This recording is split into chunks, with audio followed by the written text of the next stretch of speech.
Je suis la directrice de l'association cantalienne solidaire de l'accompagnement des adultes handicapés qui gère à la fois le site du château d'Espinasol où il y a 22 résidents et le site de Parlant où se trouve l'unité L'Oasis avec 10 résidents. Unité L'Oasis à laquelle est adossé le Familieux qui est une unité de vie de 4 résidents chez 3 familles d'accueil. Et actuellement, nous avons aussi le Relais Jean Dolor, qui est la structure en appartement qui accueille 7 résidents. D'investir le 1er avril 2010 l'unité L'Oasis en transformant l'ancienne maison Martin, qui était un hôtel qui avait été transformé en gîte, et Monsieur Martin a accepté de vendre ce bâtiment à la communauté de communes Entre-Serres et Rance qui, grâce au cabinet Métaphore, a réussi à le mettre aux normes d'un vrai établissement médico-social. Et ça, je crois que vraiment pour nous, c'est une vraie réussite.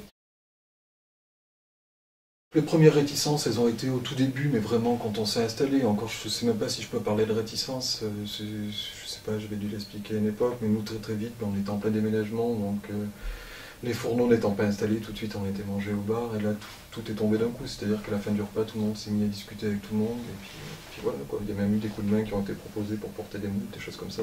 Donc très vite, ça c'est tombé quoi. Donc. Vous vous rencontrez oui, on se dit bonjour tout le monde.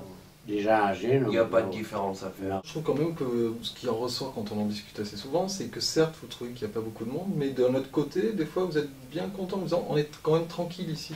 Nous ça a été porteur pour plein de choses, tant au point de vue de l'inclusion que au point de vue de les sécuriser aussi dans un cadre de vie. Nous avons essentiellement des personnes qui avaient une vie institutionnelle, donc bon, en ce qui nous concerne, le projet des appartements était un projet ouvert. Et Parlant a été porteur pour ça, c'est-à-dire que très vite le sentiment de sécurité a pu s'installer, la rencontre avec les autres s'est fait. Comme je l'avais déjà précédemment dit, cette espèce de micro-société avec un peu tout sur place, mais en même temps jamais vraiment de monde, où quand on va sur les appartements, on est 4, donc 2 éducateurs et 2 AMP. Donc à la journée, nous sommes seuls, quasiment à part les après-midi en doublure pour des activités pour pouvoir diviser le groupe. Mais bon, eux ont une certaine autonomie, où là, moi je suis là avec eux deux, et les autres s'occupent parfaitement. Voilà, sans problème.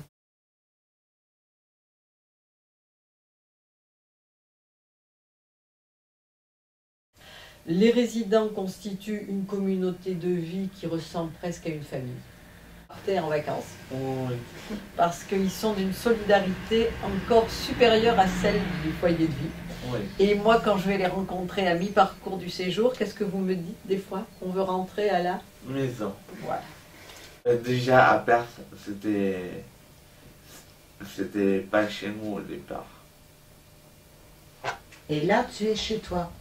Là, je sens vraiment ici, c'est tout neuf. Et c'est votre maison? Tout neuf, et c'est ma maison. Les rosiers, on les a plantés il y a 2 ans.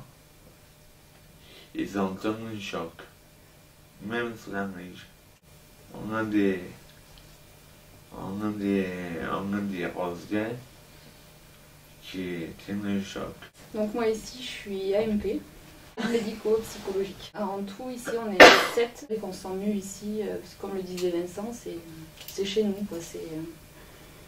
L'après-midi, il y a souvent des sorties, des promenades, des achats. Je suis très bien ici. Après, bon, je les connais depuis l'époque de Crandel aussi. Donc, je suis habituée. Les conditions de travail sont mieux ici que quand on était à Perth, forcément. Déjà, le bâtiment lui-même, quoi, c'est plus sécurisé. Puis même là, ils sont mieux, ils ont chacun leur chambre. Puis même pour nous, quoi. Les gens d'ici, non, pas trop. Juste quand on va à l'épicerie, bon, on va faire les courses à la boulangerie, mais après... Après, lors de sortie, là, des fois, ils connaissent bien des gens d'ici, donc on discute un peu. Mais... Je pense pas que les parents étaient comme ça. Du tout isolé dans ce cœur de bourg. Il y a une bonne relation avec les riverains. Il y avait certaines appréhensions qui ont été complètement levées. Notre voisine la plus proche qui vient de Paris, c'est vraiment comme une tata. Hein, si on peut dire, c'est pour mes mamans. C'est une présence pour moi.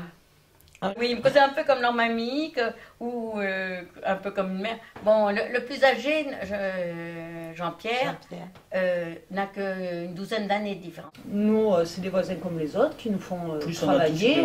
Et oui, ça reste, oui, même c'est vraiment que du positif. Ils sont bien encadrés.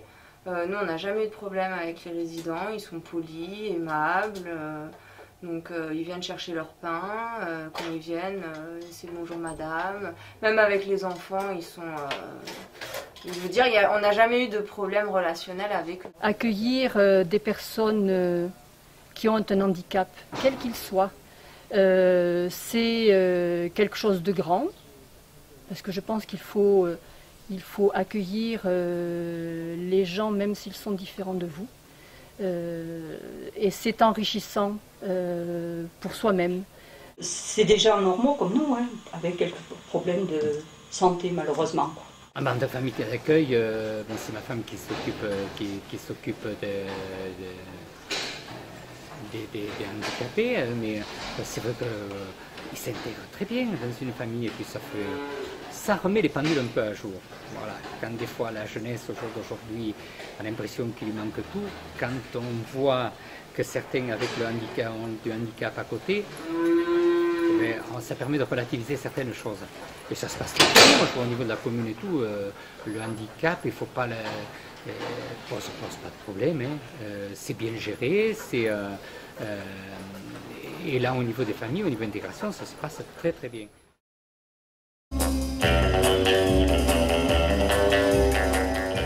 La commune de Parlant, moi je trouve que c'est une très bonne commune, très vivante, avec beaucoup d'associations. Ces 15 dernières années, ça a considérablement modifié la vie de Parlant. Le fait d'avoir une épicerie, le fait d'avoir encore la boulangerie. Aujourd'hui, nous sommes à moins de 30 minutes d'une ville-préfecture, qui est un véritable bassin d'emploi, dans lequel des gens trouvent de l'activité, mais ne veulent pas forcément y établir leur vie. Et ils préfèrent choisir un autre cadre de vie, un peu éloigné de la ville-préfecture, mais dans des conditions de vie avec un cadre exceptionnel. Les distances, les trajets ne les effraient pas. Les coûts de revient du foncier, les coûts de revient de la construction, les coûts de revient de la fiscalité sont très attractifs et ça donne une véritable chance à notre territoire.